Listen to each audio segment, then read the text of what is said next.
Okay, we're going to call the meeting to order. Please rise for the Pledge of Allegiance.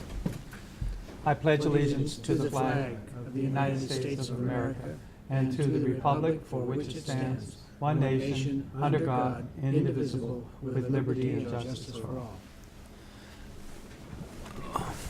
Welcome, everyone. Thanks for being here tonight. Dee, would you please take the roll? Director Wallace. Present. Director Stewart. Present. Director Nicholson. Present. Director Epen. Present. Director Danielson. All right, Nancy, please introduce our guest. I would be very happy to.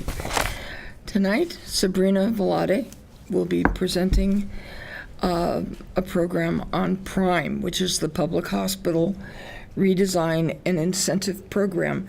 This is money set aside by the state of California that has historically been only available to county hospitals and to university teaching hospitals.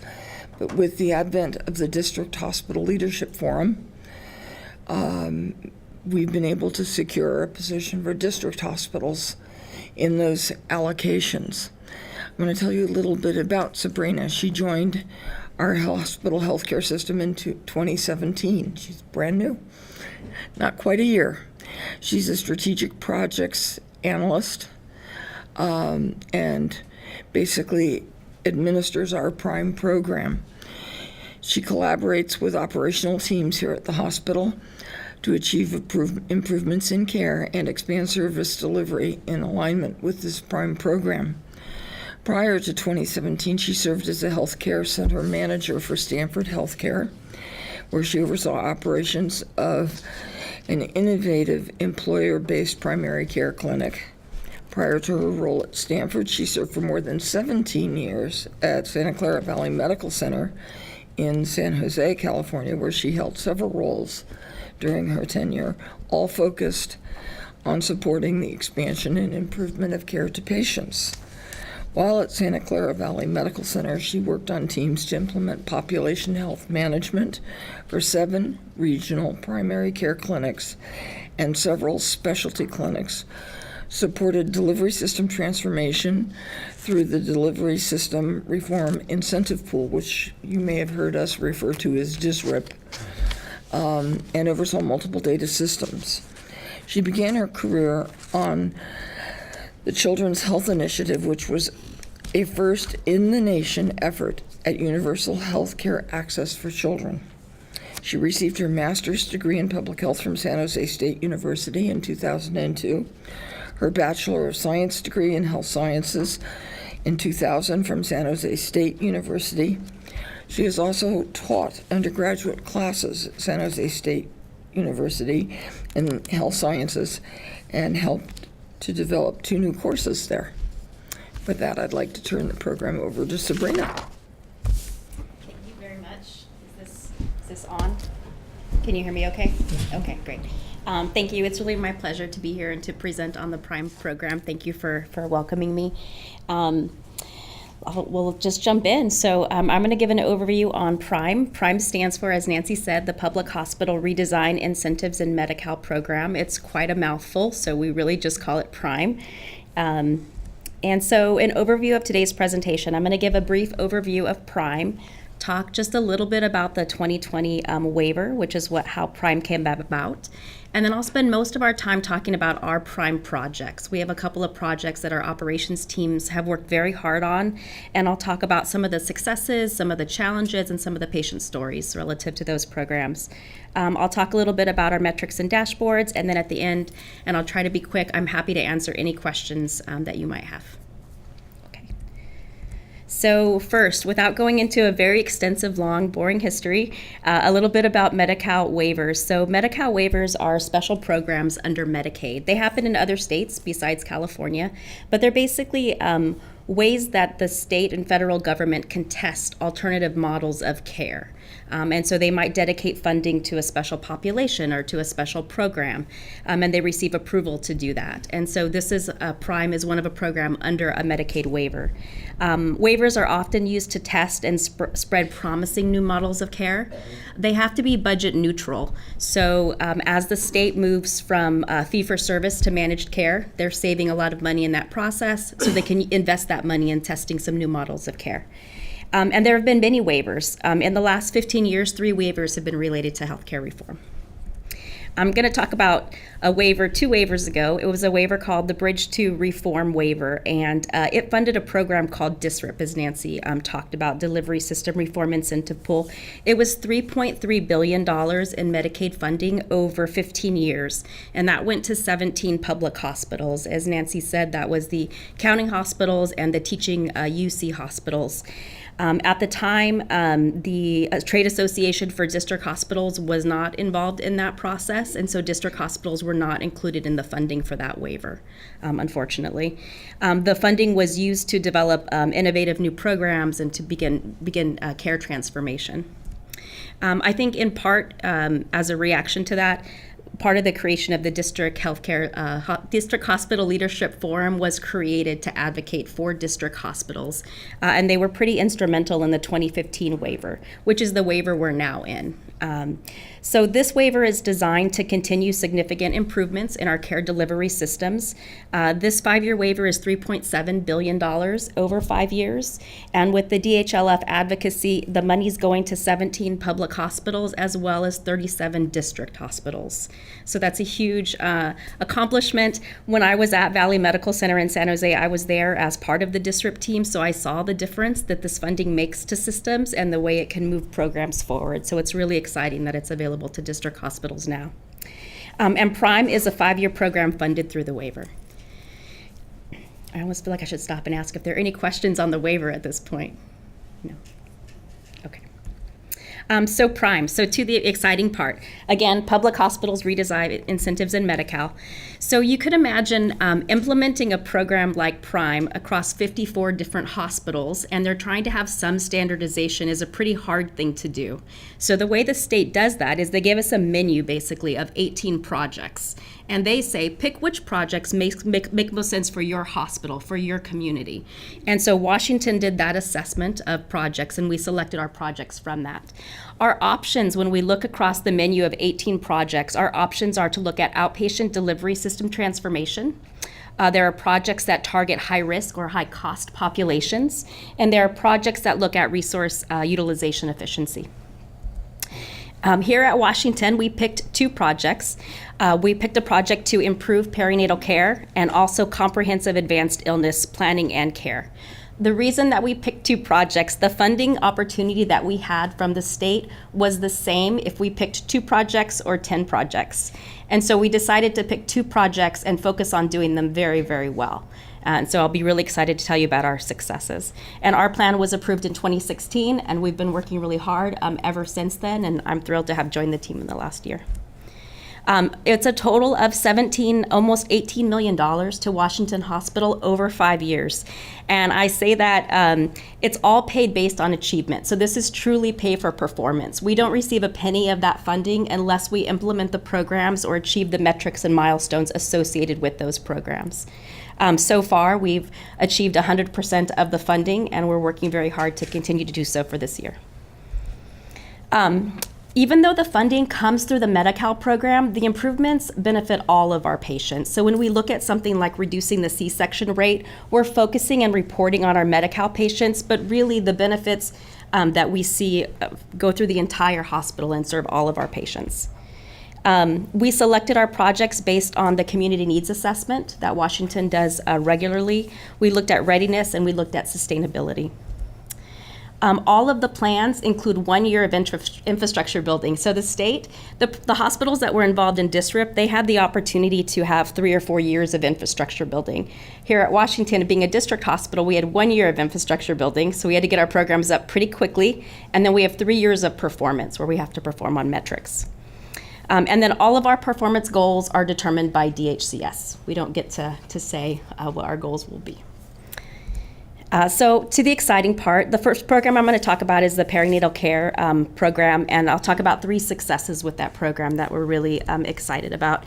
The first success is really a response to meeting what we saw as unmet community needs. So with the support of Prime, we created and opened a prenatal diagnostic center. And I'm sure you've heard much about it as it's come through the board meetings, as positions were hired, as space was allocated.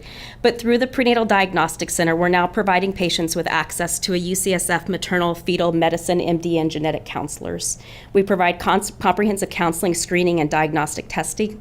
As a testament to how much of a needed service this was, in the first 3 months after we opened, the clinic saw 200 patients. I've opened new clinics before. It often takes a long time before you have that kind of volume. So 200 patients in 3 months is pretty exceptional. And in the last 6 months, they've served 623 patients. This is a poster that we put together. All of the Prime participating hospitals were challenged with putting together a poster of something that they were most proud of, and we did a poster on our prenatal diagnostic center. So a couple of stories about why this service is so important to us. Washington has a tremendous birthing center and has a strong OBGYN practice through our Whitmouth group.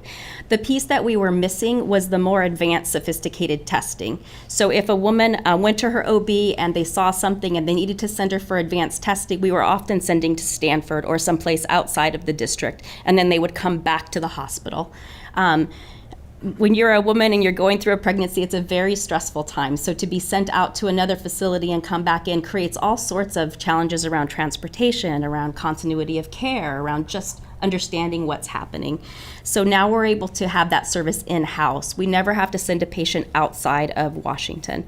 As Nancy said, we talked about this earlier today, we're not moving patients around, we're moving doctors around so that our patients can come to one place and be seen. A couple of patient stories. We had a recent patient who did receive an abnormal test result from her OBGYN. Her OBGYN was able to refer her to the prenatal diagnostic clinic. They were able to do the more advanced testing, and they were able to rule out very quickly that there was no abnormality. Normally, that process would have taken much longer, a referral to Stanford, a referral back into Washington. And so this really made the process so much smoother and less stressful for the mom, even though I'm sure just being worried would be very stressful. Sometimes the news is not always that good. In the last couple of months, Carmen Williams shared with me they did have a couple of situations, one with a mom whose child was diagnosed with Down syndrome, another parent who's carrying twins, and one of the twins has abnormalities and the other does not. These are the realities that we see in our system. The beautiful part about having the service on site is that we can work and build a relationship with that family to prepare them for what's coming next. We're never leaving the parent and sending them out someplace else. Rather, we're with them all of the time through their OB care, through this testing, and ultimately through the birthing center. And so our team can provide that support in our community. Another success for our perinatal program is we're working really hard to reduce cesarean deliveries. So our OB team is participating in CMQCC's collaborative to increase vaginal births. It's basically a statewide collaborative to bring down the C-section rate. We held a provider education session that was open to all of our OBs and providers. We've identified and engaged a physician champion, and even though we're only a couple of months into the work, we're already starting to see results of that. So you can see this is just for our Medi-Cal patients, but you can see our C-section rate last year was about 28%, and currently we're trending at about 15%. And so this is very early. These numbers, they will fluctuate, but we're really excited to see some of the early results of this. One last one that I want to highlight is one of the elements that we have to implement with Prime is we have to implement what's called an OB hemorrhage safety bundle. And what that means is a bundle is a group of best practices that are proven to reduce a bad event or proven to improve patient care. And so they say implement these 16 things and you can reduce complications related to OB hemorrhage. And they are everything from having medications in the delivery room to making sure we follow up with patients after a hemorrhage event so that they're getting the counseling and support they might need. One of the bundle elements we needed to implement is to standardize our hemorrhage risk assessment. So the state already has a tool that helps us classify if a woman is at risk for a hemorrhage when she comes into the system. And what we did with our IT team is we formalized that and put it into our electronic medical record so that every mom coming in, when they go through intake, when they're in labor, and after they've delivered, we're assessing their risk for hemorrhage. And that assessment is available to all the providers and all the staff all of the time. It's just one thing that we've done in this 16-component bundle element to make care safer for patients, but we did that in collaboration with our Epic team. Oh, there's everything I just said. I'm going to switch populations now. So we talked a lot about our perinatal care program. I'm going to switch over and talk about our palliative care team. So one of the nice things about working in Prime is I do get to work with both projects. One would be the beginning of life and one maybe towards the end of life. And so it's interesting to work with both teams. So advanced care planning, we launched an inpatient and outpatient palliative care team. And one of the things that I promised the palliative care team I would do is whenever I have a chance is educate people about what palliative care is. So palliative care is specialized care for people living with serious illness. It's focused on providing relief from symptoms and stress of a serious illness.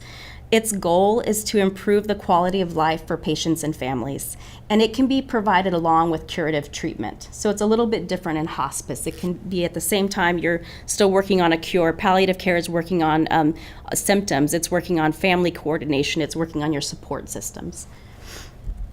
So we launched these teams. To date, the palliative care team has served 338 patients, so a tremendous number of patients they've served. The palliative care team has 2 medical directors, Dr. Akawili and Dr. Sharma. We have a nurse practitioner. We have spiritual care, Father Jeff Finley. We have social work, and we have access to other services.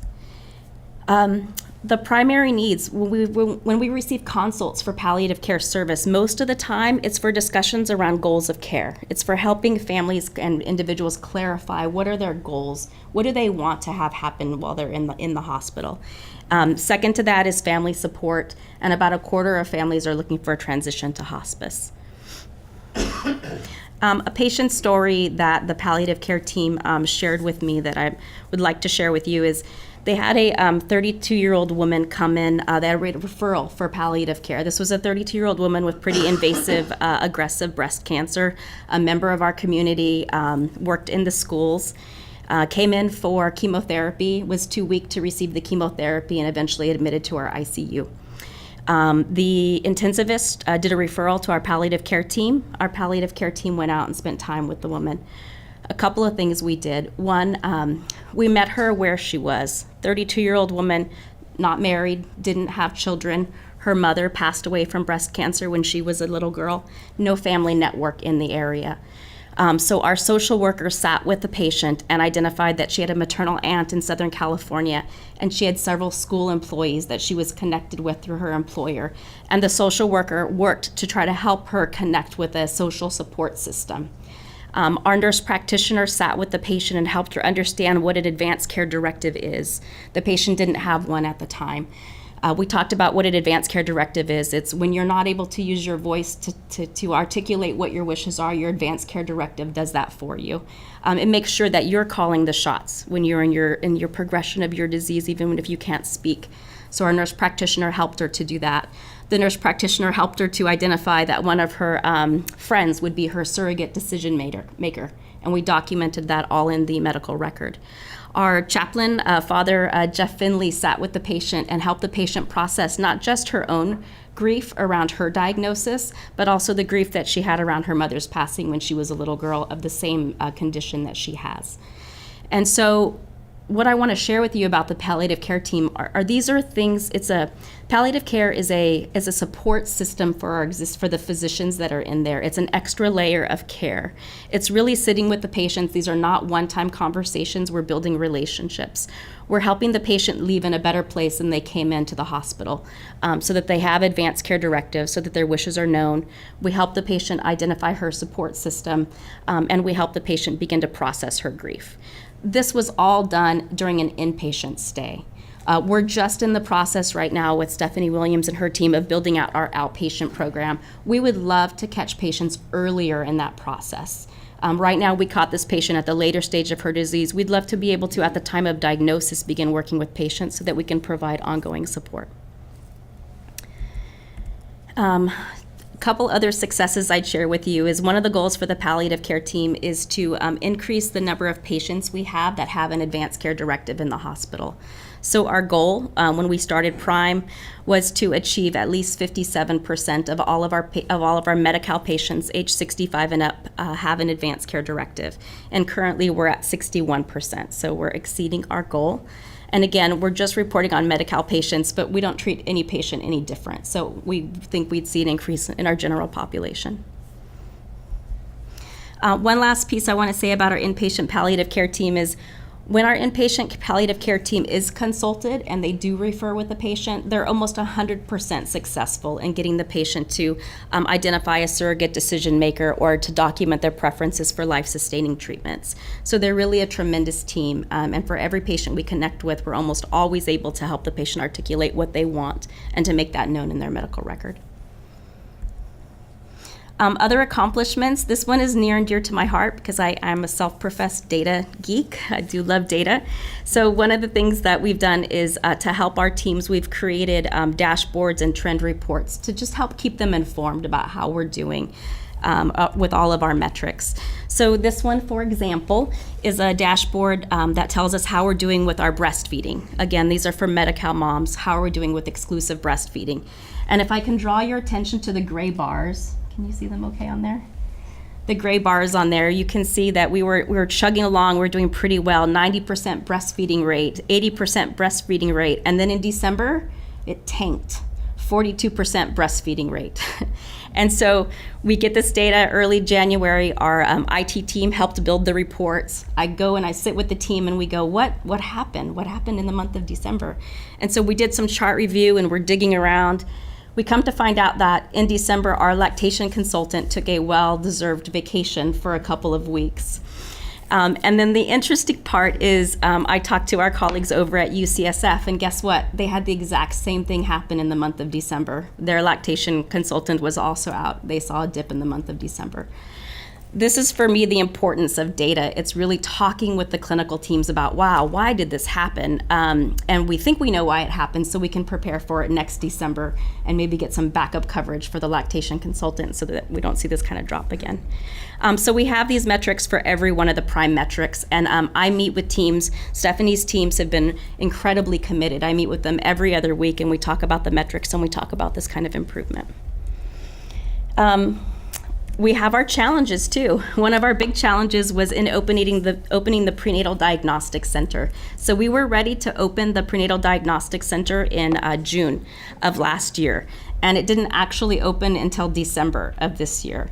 And the reason it didn't open in its permanent location is because we couldn't get the CDPH approval, the permitting done to be able to get into the building on time. We were ready, our teams were ready, we had the staff hired, we were ready to go, but we couldn't get the approval to move into the building. And our teams worked really, really hard to try to make that happen. Mitigation for that, we didn't want to disrupt patient care, so we provided services in an alternative location, in the Gamma Knife Center. So we still provided the services, but it was very difficult. It was a little bit makeshift, and the team is really happy to be in their permanent home now. Challenges for palliative care. The biggest challenge, every time I meet with the team, they tell me the same thing. All the referrals that they get are really towards the end of life, and they really want to get referrals earlier so that patients can really benefit from the service earlier in their disease process. So they're trying to do education. So we had a provider education forum. We invited Steve Pantelit. He's a palliative care physician at UCSF, and he came and did a provider education session. We had 110 people attend the session. We gave out free books that he autographed. And so that was part of our intervention, was to educate providers about what palliative care is and how we'd love to get referrals earlier in the process. And we've been talking with Father Jeff and with our nurse practitioner about some community education forums so that we can sort of make the word palliative care less scary and make it really what it is, which is about support to all of our patients in the community. I am done talking. I apologize for the long presentation. I'd be happy to answer any questions about the great work that teams are doing. Any questions, anyone? Well, thank you, Sabrina, and thank you for your very good work. Thank you very much. Oh, thank you. Great stuff. It didn't seem that long. Okay, good. I'm glad for that. Okay, we are going to move to the minutes of the January 10th, 22nd, and 24th meetings. Can I have a motion? So moved. Second. Okay, Dee? Director Wallace, Aye? Director Stewart, Aye. Director Epen, Aye. Director Nicholson, Aye. Director Danielson. All right. Those minutes are approved. Any oral communications this evening? There are none. None? Okay, thank you. We're going to move on to the written communications. Dr. Achanta, good to see you. Good to see you, sir. For the credentials items for January, we have 5 new physicians joining us. Haya Asrani, MD Pediatrics. David Carrington, MD Neurointerventional Radiology. Alex Fox, MD Emergency Medicine. Ari Kessler, MD Emergency Medicine. And Kurt Wozniak, MD Cardiothoracic Surgery. Temporary privileges were requested by Dr. Ari Kessler, Emergency Medicine. 2-year reappointments, we have Dr. Naveen Bhatti, MD Emergency Medicine. Shelley Bodner, MD Family Medicine. Stephen Chen, DDS General Dentistry and Surgery.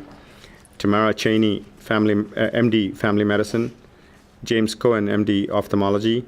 Ricardo De Rosa, MD Hematology Oncology. Vijaya Dudyala, MD Internal Medicine. Angeline Vijaja, MD Pediatrics. Ingrid Hartberg, MD Cardiology. Ramesh Japra, MD Cardiology. Vasdeep Kalan, MD Psychiatry. Ralph Koo, MD Emergency Medicine. Mrudula Kumar, MD Gastroenterology. James Lilia, MD GYN Oncology. Lehao Lu, MD Internal Medicine. Mary Maish, MD Thoracic Surgery. Nasreen Naimi, MD Anesthesiology and Pain Medicine. Lakshmi Nair, MD Cardiology. Marianne Sada Maduro, MD OBGYN. Barry Shibuya, MD Rheumatology. Xiaofang Shi, MD Internal Medicine. Devinder Singh, MD Internal Medicine. Clarabelle Taylor, MD Gastroenterology. Clifford Wong, MD Nephrology, and Hui Zhang, MD Family Medicine. Total of 27 reappointments. 1-year reappointments, Dr. Ash Jain, MD Interventional Cardiology. Dr. William Nicholson, MD Cardiology, and Dr. Ranjit Reen, MD Internal Medicine. Transfer of staff category, Dr. Angeline Hadivijaja, MD Pediatrics, moving from active to ambulatory. Ramesh Japra, MD Cardiology, moving from active to ambulatory. Ralph Koo, MD Emergency Medicine, is moving from provisional active to active. Lakshmi Nair, MD Cardiology, is moving from provisional to active. Xiaofang Shi, MD Internal Medicine, is moving from active to ambulatory. And Hui Zhang, MD, is moving from MD Family Medicine, is moving from active to ambulatory as well. Completion of proctorship, Ralph Koo, MD, and Lakshmi Nair, MD, from Emergency Medicine and Cardiology have completed their proctorship. Extension of proctorship, Dr. Anu Navani, Pain Medicine and Anesthesia,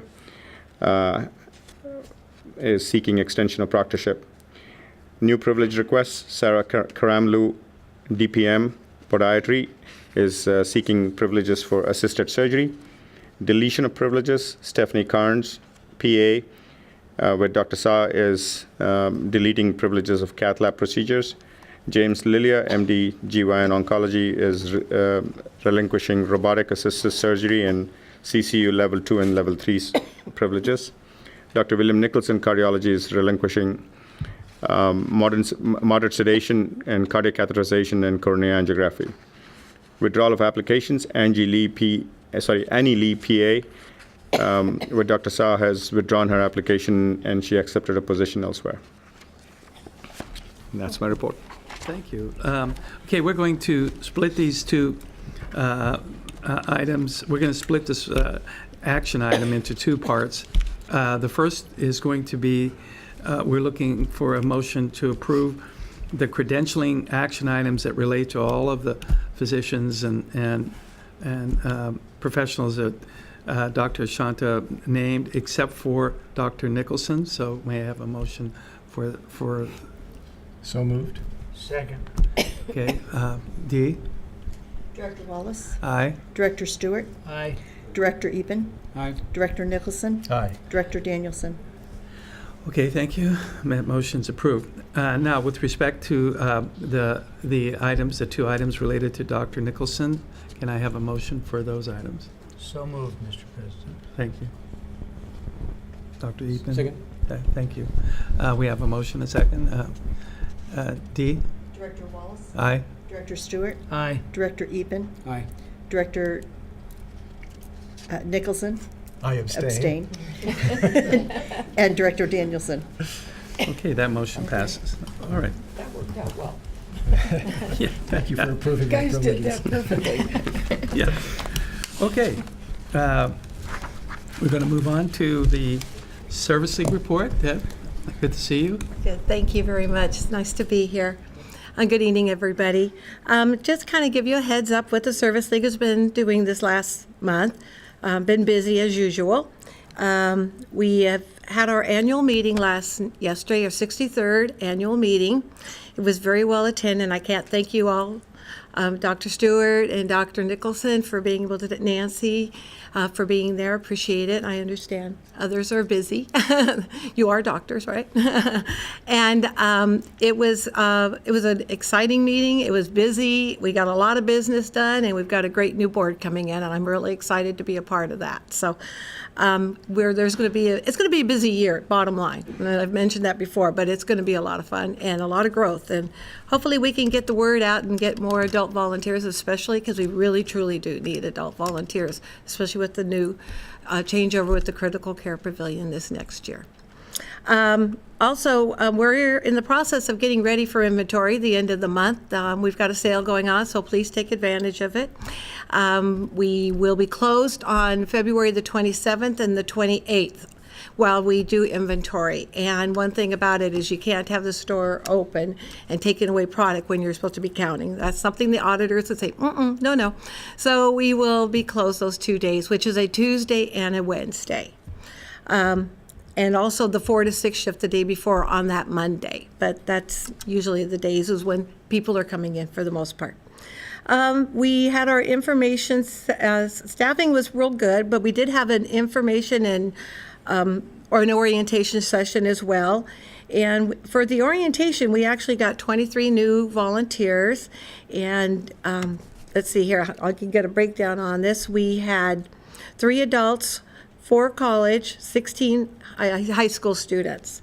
But we had assignments in the ER, the gift shop, the lobby, the nurse assist unit, as surgery liaison, and a cuddler.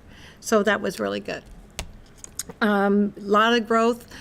We consistently are seeing people come in, but we really want to see more people come in because it's just something that we really need. And the dynamics of the community has changed a lot over the years, so it's much harder to do recruiting. So any suggestions are welcomed, for sure. Let's see, what else have we been up to? I attended the Las Vegas Gift Mart, bought lots of merchandise, Nancy. Tell Nancy, Dr. Stewart as well. Everything's kind of slim in there right now, and but we have to because we don't want to count anything. So I will be getting it all reset the beginning of March, and once the new merchandise starts coming in, and we'll be up and running again for the spring. And hope everybody will come by and stop by. It really, one thing about the shop is that I have, from my observation over the year and a half, is that a lot of the staff really is the ones who support the gift shop and visitors. I mean, they really are there. The volunteers, that's who our clientele, and that's who we want to be there for. So I really encourage anybody that's looking for certain things or suggestions are always welcome because I will keep my eye out and I will make that happen. So. And that pretty much covers it. But on total hours, to cut this a little bit short, is we volunteered 2,809 hours last month, the volunteers did. And so it's just every hour counts. Yes. Give it back to our community. Wonderful job. Thank you for your leadership, Debbie. That's You're really welcome. good. It's been my honor and pleasure. And it's my pleasure at this point to bestow on you a commemoration on behalf of the Board of Directors. And so in recognition of your dedication and commitment to Washington Hospital Service League, Washington Hospital Healthcare System, and the Washington Hospital Healthcare District, formally recognize and acknowledge Deborah Jackson for serving 3 consecutive terms as the president of the Washington Hospital Service League from 2015 to 2018. In this governance role, Mrs. Jackson has demonstrated an exemplary model of volunteer leadership and has solidified the close relationship between the Service League and Washington Hospital Healthcare Foundation and Washington Hospital Healthcare District. In this community, Ms. Jackson has worked tirelessly to recruit volunteers for the Washington Hospital Service League and to promote the indispensable role that the Washington Hospital Healthcare System plays in the community. In addition to her 3 years as president, Ms. Jackson has served another 2 years as second vice president of the board of the Service League and as a member of the nominating committee and membership committee. As a Washington Hospital Service League volunteer since November of 2003, Ms. Jackson has led countless tours of the birthing center and has volunteered many hours in the outpatient imaging center and the Sandy Amos RN Infusion Center. To date, she has contributed over 4,800 volunteer hours to the hospital, most significantly in the midst of her second term as president. Ms. Jackson assumed the role of gift shop manager and has worked tirelessly to ensure that it continues to thrive and expand. Recognized statewide as an expert in healthcare retailing, Ms. Jackson regularly presents at regional conferences on hospital gift shops. In her professional life, Ms. Jackson has lengthy retail experience working in a Disney store and has served the youth of our community as child safety educator at the East Bay Agency for Children. With highest regards and accolades, we proudly present this certificate of commendation, in honor of Deborah Jackson, duly bestowed upon Deborah Jackson this 14th day of February 2018 by the Washington Hospital Healthcare System and the Washington Township Healthcare District. Oh, this way.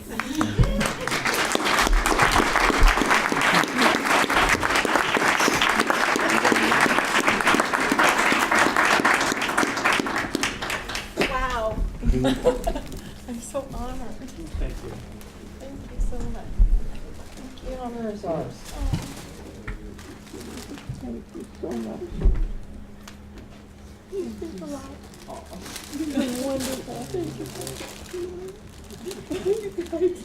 Oh, man. You know how together we're all going to on Valentine's Day. Yeah, you man. are on Valentine. Yes, she is. Oh, thank you so much. Thank you. Oh, Stand right here. okay. Doctor. No, you come. No, okay.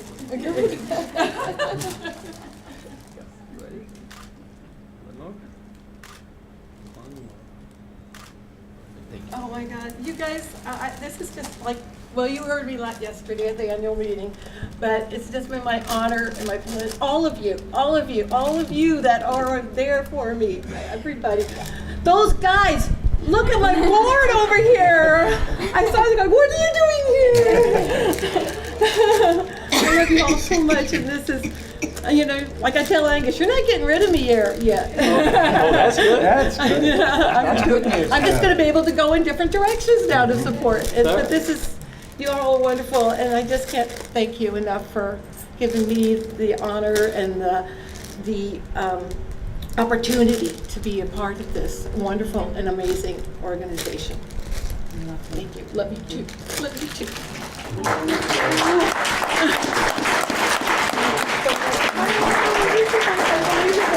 I've never done anything like this in my life.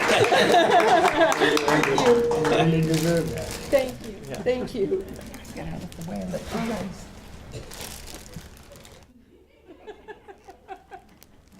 my God.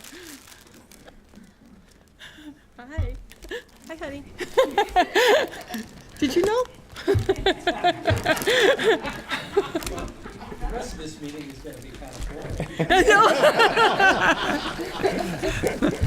Oh, I can make it real interesting, can't I? Oh, yeah.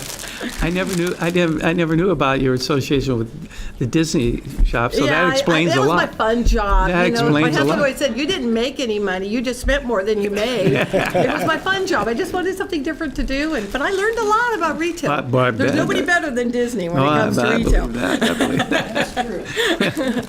Tell a Thank- story, that's the key. You always want to tell a story in retail. That's right. We can't thank you enough, Deb. Thank you. Thank you. Okay, Dr. Ashanta, please. Sir. I know, it's hard to, yeah, how can I follow that? But I'm glad to report that we have a total of 582 members on the medical staff, 342 in the active category, 3 in the administrative, 17 allied health professionals, 93 members in the ambulatory arena, and we have 7 physicians who are consulting, 24 physicians in the courtesy category. We have 73 provisional active new physicians, and we have 15 provisional active allied health professionals. So for a total of 582, I also want to report that we have 6 new applicants for new physicians, 2 nurse practitioner applicants for the emergency room as we gear up for the new pavilion. We have 3 physicians who are in the pre-application stage and 1 nurse practitioner also in the pre-application stage. So we have a robust pool of physicians coming up. Always a good sign. Yes. Very good sign. All I have to say is, when I was chief of staff, we were close to 600. So Yeah. Tim is slipping a little bit. Thank you, Dr. Ashanta. It's my pleasure. Hospital calendar? Okay, we'll start with the video, please.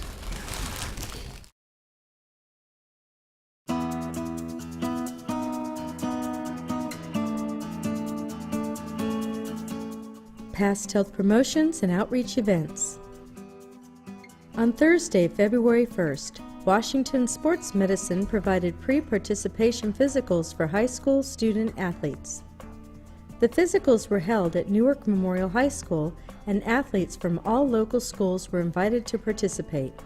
Each student received basic health screenings, orthopedic exams by certified athletic trainers, and a physical assessment to ensure they meet California Interscholastic Federation requirements to play sports. Doctors Russell Nord, Michael Golden, and Stephen Zahner participated. 162 athletes received physicals. On Wednesday, February 7th, community members joined the staff of the Washington Township Medical Foundation at an open house at the Nakamura Clinic in Union City. 23 people attended. The Mental Health Education Series began on February 8th with Crisis Intervention, a presentation by Mark Rahman, retired senior family advocate, Family Education and Resource Center. 56 people attended. Upcoming health promotions and community outreach events.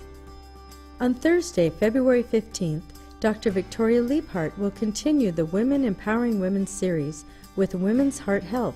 This will be a 30-minute presentation followed by a 1-hour open discussion. To register, call 510-608-1301. The Mental Health Education Series continues with expert speakers on various areas of mental health. Participants are not required to attend every class. Upcoming topics include February 22nd, Understanding Anxiety Disorders, presented by Dr. Seema Sehgal. This seminar will provide an overview of anxiety disorders, including panic disorders, generalized anxiety disorder, social anxiety, obsessive-compulsive disorder, and various types of post-traumatic stress disorder. March 8th, Understanding Mood Disorders, presented by Dr. Seema Sehgal. This seminar will provide an overview of mood disorders including major depression, dysthymia, and bipolar disorder. March 22nd, Understanding Psychotic Disorders, presented by Dr. Seema Sehgal. This seminar will provide an overview of psychotic disorders, including schizophrenia, schizoaffective disorders, delusional disorders, and depression with psychotic features. April 5th, The Link Between Substance Abuse and Mental Health Disorders, presented by Carmen Masson, PhD, UCSF. Learn more about how mental health disorders are common amongst a population suffering from substance abuse, including prescription and non-prescription drug addictions. April 19th, When Depression Occurs with Other Medical Conditions, presented by Simone Madan, PhD, UCSF. Depression can also arise in conjunction with other medical conditions or as a consequence of those conditions. Through this seminar, learn to recognize the signs of depression and when additional action should be taken. May 3rd, Mental Wellness, presented by Michelle Williams-Smith, Senior Family Advocate, Family Education and Resource Center, and Dr. Victoria Liepart. Learn strategies to develop a wellness recovery action plan and explore the benefits of complementary therapies for the treatment of depression and anxiety. May 17th, Family Support, Caring for Those with Mental Health Disorders, presented by Michelle Williams-Smith, Senior Family Advocate, Family Education and Resource Center. Family members can be an invaluable resource for individuals dealing with serious mental illnesses. However, caring for someone with mental health problems brings unique challenges. On Tuesday, February 20th, from 10 a.m. to noon, the Stroke Education Series continues with Life After Stroke. This presentation provides an overview to better understand your condition and how to move forward after a stroke. On Wednesday, February 20th, from 1 to 3 p.m., Dr. Catherine Dow, cardiologist, will present Women's Heart Health. Dr. Dow will discuss the critical signs of heart disease and heart attack that females can experience. On Saturday, February 24th, from 10 a.m. to 2 p.m., Lucy Hernandez, Community Outreach Project Manager, will provide blood pressure screenings along with health and nutrition information at the Healthy Living in a Stress-Filled World event hosted by Prince of Peace and Our Savior Lutheran Church in Fremont. The Washington Hospital Healthcare Foundation Report. On January 29th, the Foundation held its annual general meeting for trustees and members. Marcia Badella, Brad Hatton, and Patty Montejano were elected as new trustees.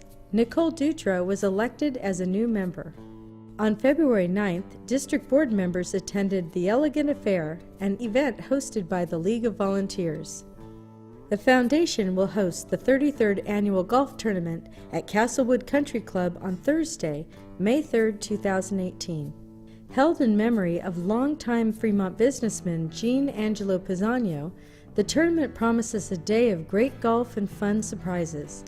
To reserve your foursome or to sponsor the event, please call Washington Hospital Healthcare Foundation at 510-791-3428. Washington Hospital Employee Association, WIA. The employees of Washington Hospital elected new 2018 board members for the Washington Hospital Employee Association, WIA. WIA fosters employee relations in addition to making a positive impact in our local community.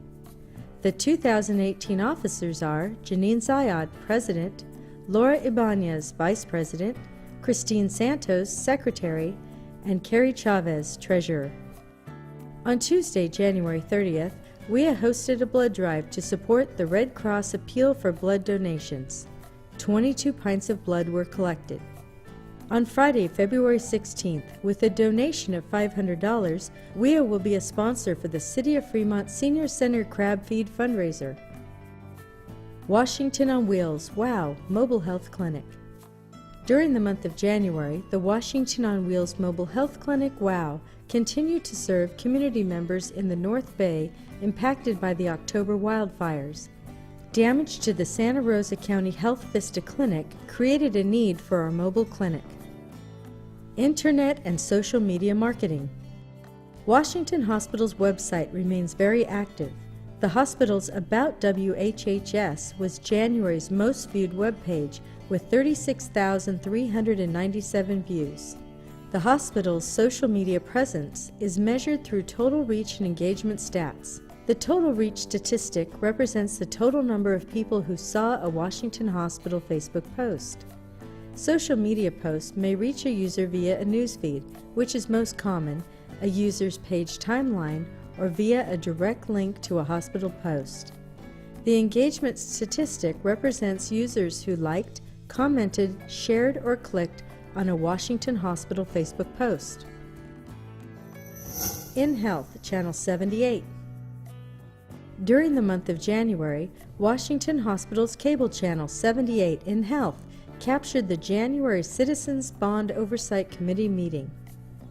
In addition, InHealth aired the January Board of Directors meeting and the following programs: Strategies to Reduce the Risk of Cancer Recurrence, How to Talk to Your Doctor, Understanding HPV, What You Need to Know, and 2 Diabetes Health Fair presentations titled Heart, Health, and Diabetes, What is the Connection?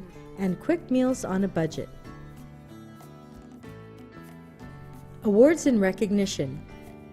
Abondia Bona Imbat RN is the current recipient of the DAISY Award.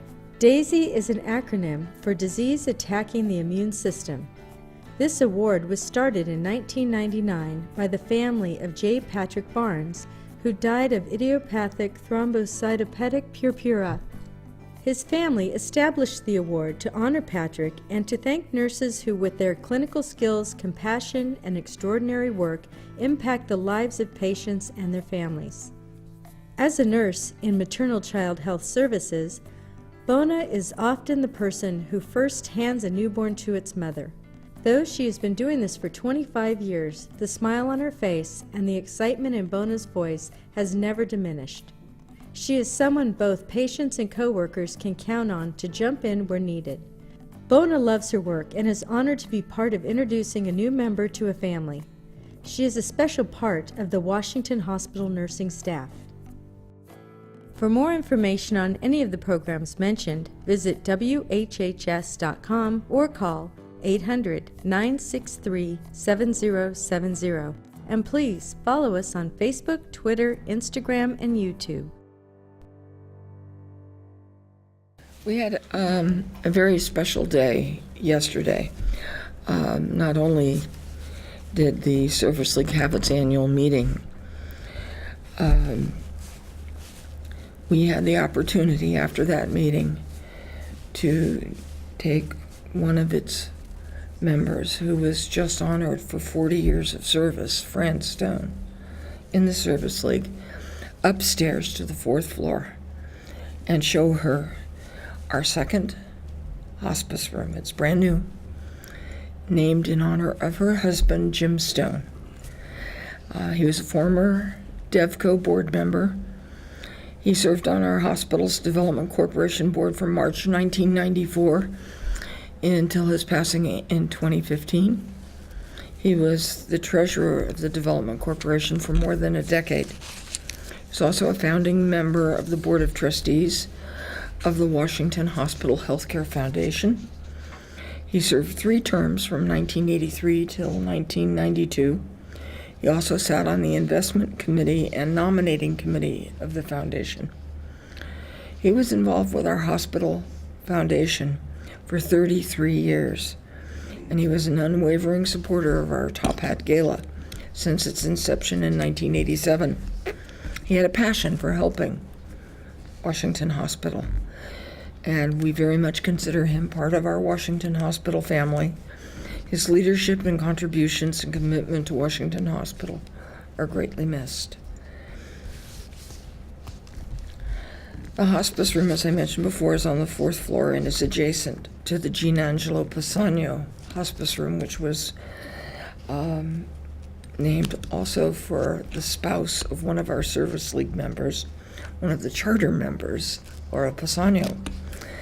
And like her husband, Fran has served the community through her volunteer work, and predominantly in our case through the Service League. And as I mentioned earlier, she was honored yesterday for 40 years of service to our service league. Very, very proud to have our second hospice room named in Jim's honor. Now I want to tell you a little bit about our Employee of the Month, and it's somebody I think you know. Her name is Madhu Dayal, and I think many of you have met Madhu. She's a member of the Food Service Department. She's worked in our Food and Nutritional Services Department for 18 years. She works in the catering service part of that department, and she's responsible for the logistics of the orders, the setup, and the service. To say she performs her job efficiently would be an understatement. She's spot on. She presents the right amount and quality of food in the right location at the right time. But it's the small gestures with Madhu that frequently make her stand out. At many of the luncheons or other catering events, you may see her standing unobtrusively in the back, and when someone is having difficulty handling a water pitcher, for example, she's there to assist. When someone has special dietary needs, she's there to advise which dishes she has prepared that will meet the person's requirements. And she performs her work with care and the passion of someone who loves her job.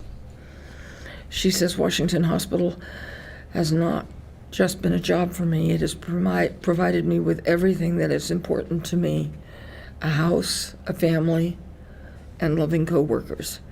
Everything that is my definition of a home. She was born and raised in Fiji. There she owned and operated a restaurant, so when she immigrated to California, working in food services at Washington Hospital was a good fit. Food is a form of medicine to our patients. This is a direct quote from Madhu. And it helps them to be strong and also comes with kind words or a smile they might need. I feel lucky that the leader of our department, our Director of Food and Nutritional Services, Kimberly Alvari, lives the patient-first ethic every day. She appreciates all of her coworkers, especially Alfredo Macias, who's somebody you also probably have met, Scott Garcia, Bibiana Machete, and Editha Hernandez. And they all appreciate her. It's mutual. Through her hard work and positive attitude, Madhu makes all of our jobs a little easier, said Alfredo Macias, the catering manager.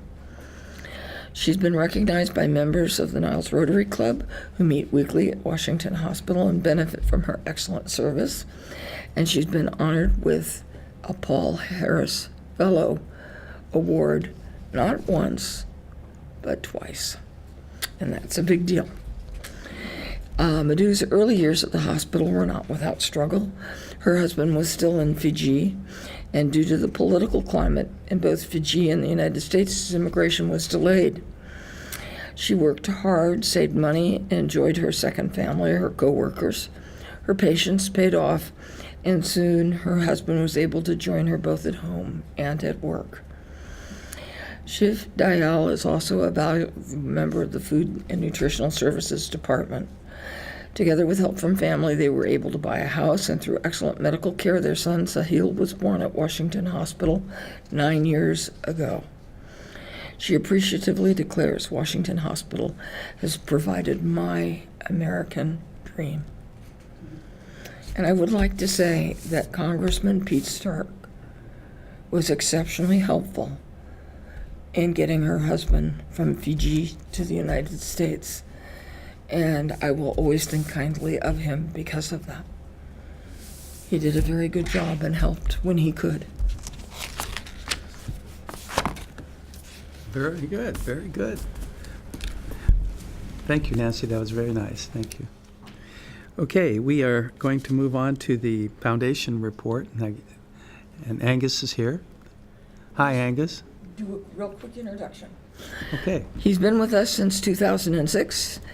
Angus Cochran currently serves as the Chief of Community Support Services. He's the Executive Director of the Foundation and Board Liaison for the Service League.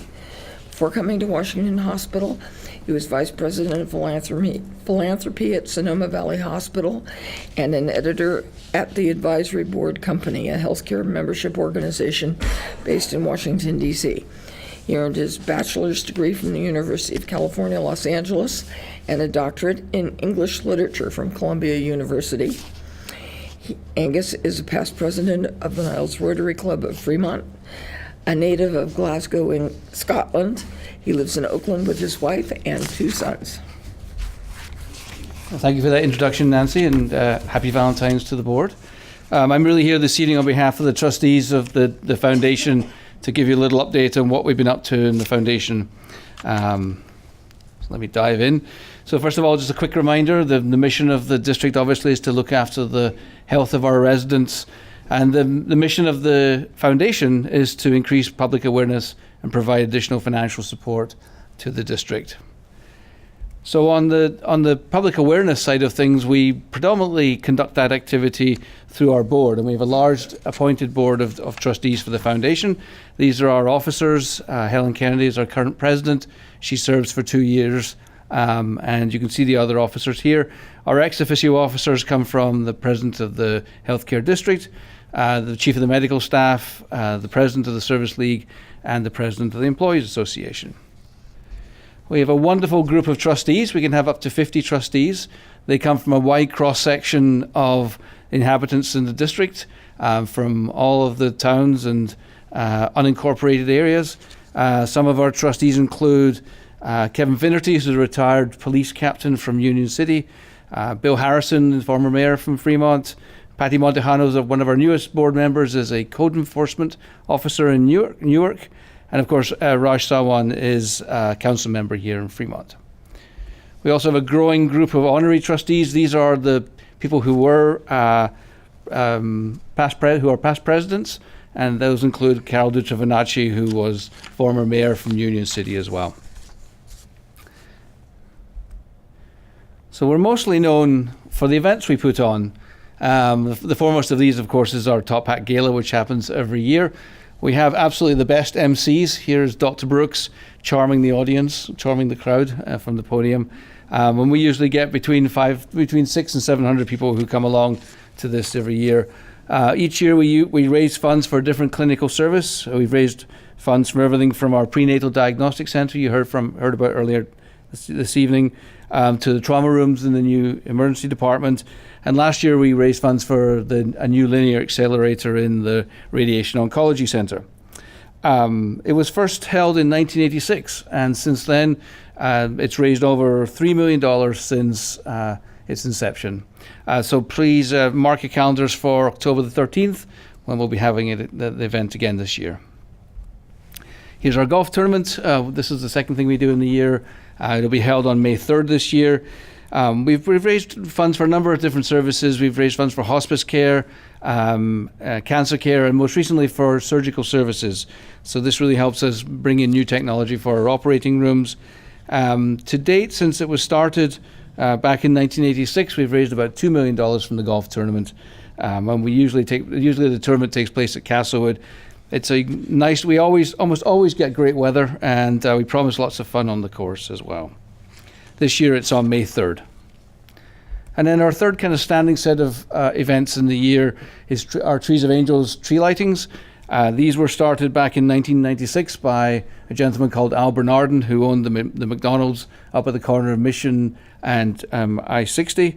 He came to us and wanted to try and raise funds for hospice care after he lost a family member who was cared for at the end of life through hospice care. This tradition has been carried on by Mark Bernardin, who you see here in the slide. And he's good enough to allow us to join with them to light the holiday tree on his property. And you can see Mayor Lily May here lighting it for us with Santa earlier this year, or at the end of last year. We also hold tree lightings in conjunction with the City of Newark, Union City, and here in Washington West as well. So the public is invited to all these. We can always encourage people to come along. It's great for kids, and I promise Santa will show up at almost all of our events. So what part of the reason I wanted to come and update you today was at the end of January, we had our annual meeting, as you heard, and we seated some new officers and we said goodbye to some officers who were terming out. Dr. Killaroo here on the left-hand side and past President Rod Silvera both stepped down after 9 years on the board. And we also, at these meetings, we generally make our annual disbursement to the hospital. And this year we were very proud, the trustees were very proud to be able to make the biggest contribution that we've ever made in the history of the foundation by passing a check for the tidy sum of $4,119,282. And this was for a variety of different clinical services that I'll go through in a second. And also this came from a variety of different sources that I'll talk about as well. This gives a kind of summary of some of the clinical services that we supported. And you can see the biggest one here obviously is for funds that came from our critical care campaign to help equip the Morris Hyman Pavilion. And that was for $3.8 million. My understanding is the budget for this is about $35 million to raise for the fixtures, furniture and equipment for the building. So we were thrilled to be able to make a first payment of $3.8 million for equipment in that for that building when it's open later on this year. So I was talking to Ed earlier on, and he was telling me that the equipment that we've been helping to purchase with this disbursement includes a CT for the X-ray for the emergency department. Each of the rooms will have beds that turn into sofas so that family members can stay with their loved ones, and we'll need one for each of the rooms for that. And then we also have overhead booms that bring in the medical gases and have IV poles, and each room has one of those as well. So that's where some of the money went to for the new building. We also passed $47,588 for research in the Institute for Joint Restoration and Research. Let's see. Our doctors there spend a lot of time doing work on pain management after joint restoration, joint replacement, and particularly looking into how they can use lower doses of medications and to alleviate pain after surgery. So this contribution really supports the cost of conducting that research and bringing the research to publications. As a result, I mean, with this kind of research going on here, our patients in the IJRR really receive care that's at the forefront of orthopedic care in the country. We also passed $25,750 for cancer genetics testing. So since our establishment of the UCSF Washington Cancer Center, we now can offer cancer genetics testing through University of California, San Francisco. There's a genetic counselor who comes on site twice a month and can talk to people who are interested in assessing their risk factors for a cancer when they come here. Over the past 3 years, I believe we've seen 153 patients through the cancer genetics testing program, and 18 of those were found to have a positive finding that required follow-up. So it's a valuable service, and I think this payment will help underwrite the cost of some of that service. We also passed $16,868 for new operating room technology for our neurosurgeons. You can see a couple of them here, Dr. Eichbaum and Dr. Kunwar. We really have a truly world-class team of neurosurgeons on staff here, and they deserve the best technology. We're thrilled to be able to support their needs in the operating rooms. It was a busy year here for the neurosurgeons. My understanding is that last year we did over 300 cases in neurosurgery, according to the OR. And then we passed about $26,847 for wellness and health screenings.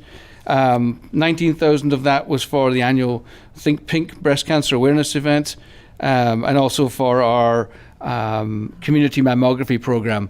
The incidence of breast cancer in Alameda County is definitely higher than it is for the state average. And so it's important for us to continue to promote this as an important service from the hospital. Think Pink had 359 attendees this year. And there were over 20 exhibitors, I think, along with speakers. So it was important that we were able to help get the word out about the importance of diagnosing breast cancer early. And then we also passed $7,500 for glucose screening that was offered through the Washington on Wheels mobile health clinic. This van goes out to the community and offers screenings in areas where people can come locally. And I think because we've seen so much in the way of obesity among the youth in southern Alameda County, this being a risk factor for diabetes, it's important that people that youngsters get tested for this condition, and we're also happy to help support that. $6,900 of this money that we passed also came from the Employees Association, and they support kind of smaller capital requests from the departments around the hospital. You can see here the kinds of things they support. This really is a wonderful thing that the Employees Association does. They collect dues from their dues-paying members, and many of those dues are returned to the hospital to support the purchases of these patient care service equipment. It really is a case of the employees supporting the hospital through their dues to WIA. So to put all this in perspective, you can see from the foundation itself, we passed just over $4 million, $4,064,282. The total that we've contributed through the foundation since it was founded in 1987 is just under $14 million. It's $13,789,480. Also included in the contribution that we passed this year was a contribution from the Service League. So not only does the Service League provide has provided millions of hours of volunteer time since it was started back in 1956, it also has contributed a lot of donations as well. And this year we were thrilled to be able to include 2 years worth of donations, $60,000 for some ultrasound equipment for the emergency department, and $55,000 for motorized gurneys in the Morris Hyman Critical Care Pavilion. The Service League fundraising has in the past been conducted through a thrift shop and a coffee shop, and now predominantly comes through the gift shop in the hospital, where the proceeds come back, or the profits from that come back to make this contribution. So if this isn't a record of consistent fundraising, I don't know what is. This is the $2.6 million that the Service League has contributed to the hospital since 1958. And I think this truly shows the dedication and the commitment that the volunteers have made. Not only, as I said, they've contributed over 2 million hours in volunteer time, but they've also given over 2.6 million in contributions as well. So really, looking to the future, the foundation is looking forward to contributing more through the critical care campaign to help equip the Morris Hyman Pavilion. And I know the trustees are thrilled to be happy to help in this way, and we look forward to partnering again in future years. Can I answer any questions from the board at all? No? Thank you. Good job, Angus. Way to go. Okay, construction report with Ed.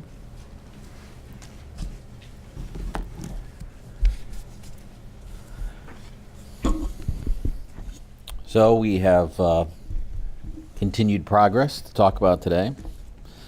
Our schedule is still holding up, and we're working towards a June substantial completion date with the staff and stock training and such as that to occur after that between June and October. You can see that we're starting to get a finished look in the building. This is the first floor lobby, and it's got, as you can see, the wooden ceiling going in over the seating part of the lobby. And as you can look down, it's all starting to come together. This gives you a shot of the glass that's going to go fully enclose the atrium all the way up on each floor. As a protection.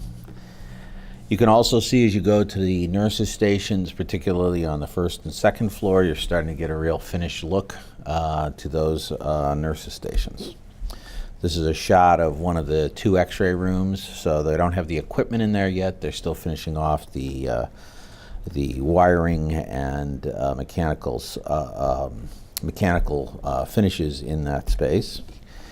This is a shot of the critical care, one of the critical care nursing floors, and again, maybe not quite as finished as the first floor, but getting there really quickly. This is a shot on the 3rd floor, starting to get in some of the fixtures. And again, you're seeing the floor installed, painting, everything else in place. So work has started. I think I've talked probably the last 4 or 5 months about the outside being the last parts that are going to be done on this building. So all the way around the building, we're seeing progress and a lot of work. So this is the front of the emergency department, and there's bollards that are going in here, similar to what we have in front of the hospital, and then that'll be followed by canopies and such in that space. And they're also, if you walk out on the bridge between the hospitals, you can see the work in the on the areas that'll be the drives and the parking areas for the ambulances and such. These are some voice and data vaults going in on the south side of the site.